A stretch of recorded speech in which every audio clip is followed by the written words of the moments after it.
You know that feeling, like the ground is suddenly shifting under you. Mm-hmm. We've all felt that, I think. But lately, some of those viral videos, they really hit home. You mean the ones with professionals reacting to AI? Yeah, exactly. Like that doctor watching an AI analyze x-rays faster and, well, maybe even better than he could after 20 years. Oh, I saw that one. Wow. You see the look on his face? Right, that dawning realization, it just sparks this huge question for, I think, for a lot of us. What on earth does this mean for our careers? That image, yeah, it definitely captures something lots of people are feeling right now. Mm-hmm. And, well, that's exactly why we're doing this deep dive. Okay. To help you, the learner, sort of navigate the real impacts of AI on work. Mm-hmm. You want to cut through the noise, get some clarity without the super technical jargon or just scaremongering. Exactly.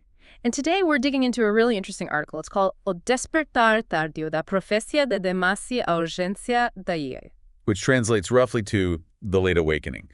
From De Masi's prophecy to the urgency of AI. Right, and it's by Pereira. She's a neurobusiness specialist. Which sounds complex, but basically means she uses brain science insights for business and professional development.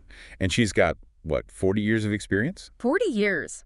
Across neurocoaching, positive psychology, even touching on quantum physics, alongside emotional intelligence and, key for us, artificial intelligence. And what's really striking, you mentioned she's been warning about this shift for 3 years already. Yeah, for 3 years, so she's not just reacting now. Gives her view some real weight, doesn't it? Yeah. So our mission today, if you like, is to pull out the key takeaways from Pereira's piece. Okay. We're going to connect this AI urgency with the wisdom of the Italian sociologist Domenico De Masi. Ah, De Masi. Passed away recently, sadly. Yes, a really important thinker. His books like O Ocio Creativo, Creative Leisure, and The Future of Work. The future of work in the 21st century, too. Right. They had some incredibly relevant ideas about the post-industrial society and this concept he called creative leisure. We'll definitely unpack that. Okay, so Pereira starts by hitting this point about the pace of change. How this AI moment feels different from, say, the internet or PCs or smartphones. Yeah, that's a huge part of her argument. With those earlier waves, we had years, sometimes decades, to kind of absorb them, figure them out. To have breathing room. Exactly. Pereira really highlights the sheer speed this time. She uses ChatGPT, hitting 100 million users in just 2 months, as a prime example. 2 months. What was it for the internet? Like 10 years? Or on that, yeah. And smartphones may be 7 years to hit that same number. So the time we have to adapt is just drastically compressed. That's the kicker, isn't it? It's not just that it's fast, it's that we have less time to react. Precisely. The adaptation window is shrinking. And crucially, it's not just about, robots on an assembly line anymore. That doctor example again. Pereira makes it clear. Highly skilled jobs. Doctors, lawyers, programmers, analysts, even creative roles are right in the thick of it now. So that feeling the doctor had, that sense of, wait, this affects me, that's becoming much more common across many fields. It really is. And the potential scale is, it's huge. Pereira brings up that Goldman Sachs estimate from March 2023. Oh, yeah, I remember that. Up to 300 million full-time jobs globally could be automated in some way by generative AI. 300 million, that's a massive number. It really puts it in perspective. It does, and that leads into what Pereira calls the crisis of skills. Okay, what does she mean by that? She argues the anxiety, the fear about AI, it's strongest for people in very routine jobs or those who haven't really cultivated skills like creativity, critical thinking. Complex problem solving, emotional intelligence, those sorts of things. Exactly, those human-centric skills. Her point is, if your job is mostly routine tasks, you're more vulnerable. Relying on just doing the same thing over and over isn't safe anymore. Right. She talks about laziness and complacency in learning, doesn't she? She does. And this kind of dangerous belief that, my job is guaranteed. Yeah, it's a permanent fixture. Yeah. But if algorithms can replicate your main tasks, AI is likely going to have an impact. It's a major vulnerability. Okay, so this brings us back to Domenico De Masi. His foresight seems, incredibly relevant now. Absolutely. Decades ago, he was talking about creative leisure. Which sounds like just relaxing, but it wasn't really about that, was it? Not at all. It wasn't about idleness. It was this dynamic blend. Work for income and purpose, study for knowledge, and leisure for well-being and joy. So integrating them. Yes. Yeah. Seeing them as interconnected. De Masi's idea wasn't just kicking back. It was about actively combining passion, learning, and work to actually thrive. And he argued that in the post-industrial age, our human creativity, our subjectivity, that would be the main source of value, right? Precisely. He saw the old industrial model, long hours, repetitive tasks, as becoming obsolete. Technology, he thought, should free us from that grind. Pereira points out something interesting happened. The internet, smartphones. They arrived, but did they free us? Well, for many people, no. It kind of did the opposite, didn't it? Yeah, it often meant more work hours, being always on. Blurring those work-life boundaries. And often the focus shifted to just being present, being available, rather than on the actual results or value created. So we got tethered, not liberated. In many cases, yes. And this brings up a really fundamental issue Pereira tackles, our mindset about work itself. How so? If we're stuck on the idea that work is just about clocking in the hours, putting in time, that becomes a huge barrier when AI can handle the hours part very efficiently. Right. If AI does the time-based tasks, what's left for us? What's our unique contribution? Exactly. And Pereira mentions this risk of dumbing down. Her word is emburrecimiento. Basically, passivity, not learning, leads to becoming irrelevant. Which is the complete opposite of what De Masi hoped for. He saw free time as an opportunity for growth, right? Mental, personal enrichment. Yes, a chance to develop ourselves, not stagnate. Okay, so this all sounds quite serious. What does Pereira actually suggest we do? For you, the listener, right now, she offers practical advice, doesn't she? She does.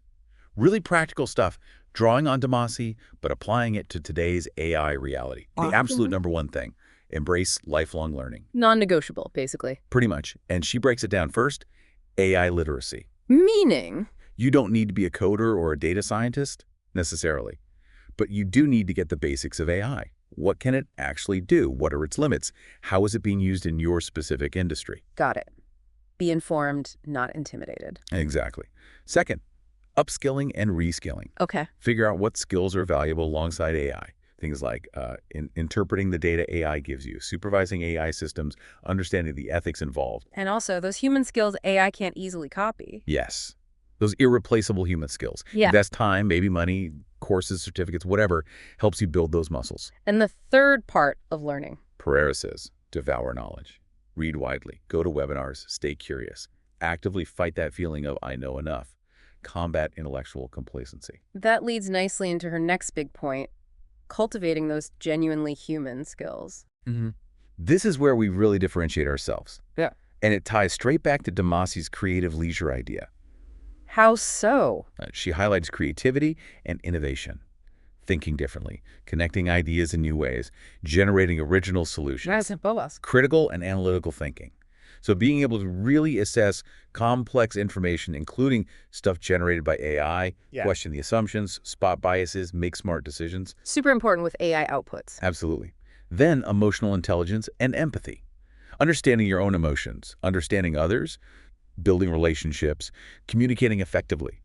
Leading with compassion, that's vital for teamwork, customer service. Things AI struggles with. Good time. And then complex problem solving, dealing with messy, multifaceted challenges.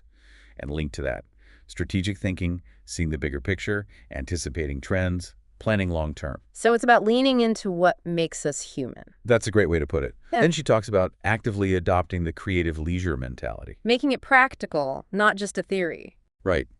She suggests consciously trying to integrate work, study, and leisure. See how they can feed each other, Learning improves work.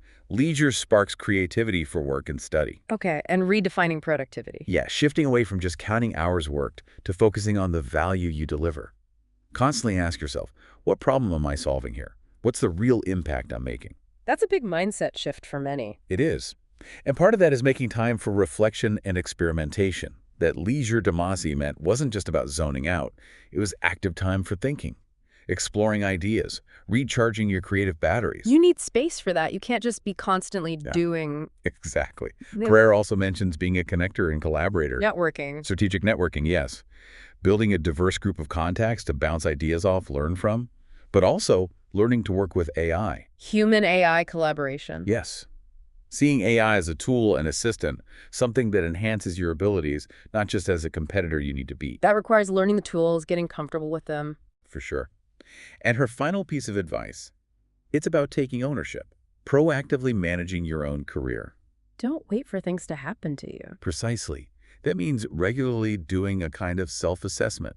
What are my strengths, weaknesses? Are my skills still relevant? Be honest with yourself. And then acting on that. Yes. Be proactive. Look for new projects, volunteer for different tasks, be open to new roles or ways of working. Experiment. Don't just wait for your boss or the market to dictate your next move. Okay, so wrapping this up, the core message from Pereira's article, which really resonates with that doctor's reaction and De Masi's decades-old insights, seems to be about urgency. It really is. This late awakening she talks about, it's happening now. The time for passive observation is kind of over. It feels pressing. And we should definitely give full credit again to Marinus Pereira for the article O Despertar Tardío, da Profecia de Base a Urgência da IA. Her neurobusiness perspective adds a really valuable layer to this whole discussion. Absolutely. Her insights are the foundation for what we've talked about today. So here's a final thought maybe for you, the listener, to chew on. Okay. This AI revolution, it's not just happening out there. It's presenting each of us with a choice, isn't it? A fundamental one. Are you going to try and resist it? Maybe hold on to old ways of working and risk becoming, well, less relevant? Or are you going to embrace the learning, lean into those unique human skills we talked about, and actively look for more meaningful, more innovative ways to contribute? Resist and fade, or adapt and potentially thrive in a new way. Yeah, because it feels like time might be running out on denial. Which path will you choose?